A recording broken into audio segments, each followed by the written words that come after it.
I'd like to make it explicit. The President and the White House, it's within their authority and power to immediately issue an executive order abolishing critical race theory trainings from the federal government. That was the conservative activist Christopher Rufo in September of 2020, making an explicit request that former President Trump issue an executive order abolishing critical race theory training from the federal government. Rufo is likely the reason your conservative uncle knows the phrase critical race theory to begin with. He's the reason Fox News became obsessed with it, and the reason that Trump became obsessed with it as a buzz term for pretty much anything to do with race.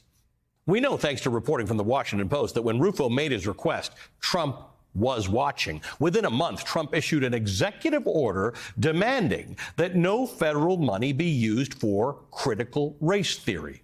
Chris Rufo got what he asked for. After that, Rufo's anti-CRT campaign ginned up enough conservative pressure against Nikole Hannah-Jones, the co-founder of the 1619 Project, that the University of North Carolina denied her tenure.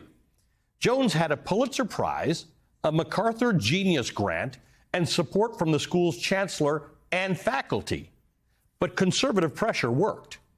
Rufo then set his sights on Florida. He helped Florida Governor Ron DeSantis craft legislation like the Stop Woke Act that restricted discussions of race and gender in schools, universities, and workplaces. Early last year, DeSantis appointed Rufo as one of the members of the Board of Trustees for Florida's public university, New College. There again, Rufo publicized his goal early and loudly. He tweeted, quote, "We will be shutting down low-performing, ideologically captured academic departments and hiring new faculty. The student body will be recomposed over time. Some current students will self-select out. Others will graduate. We'll recruit new students who are mission-aligned." At New College board meetings, Rufo made clear that he did not care if his goals failed to win hearts and minds. One of the items that I discussed today with Governor DeSantis and with legislators present is that diversity, equity, and inclusion, which sounds great, but in practice divides people and offers separate judgments on the basis of race and identity. My opinion does matter, actually, unfortunately for you. His opinion does matter.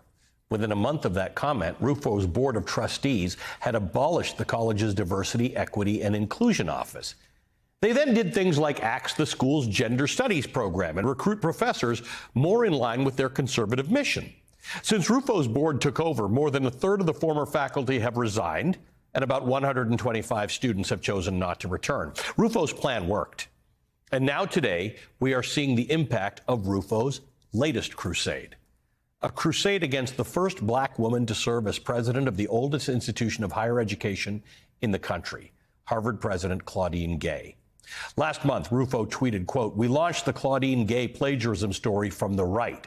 The next step is to smuggle it into the media apparatus of the left, legitimizing the narrative to center-left actors who have the power to topple her. Then squeeze," end quote. In the past few weeks, allegations that Harvard's president had plagiarized academic work accomplished exactly what Rufo predicted.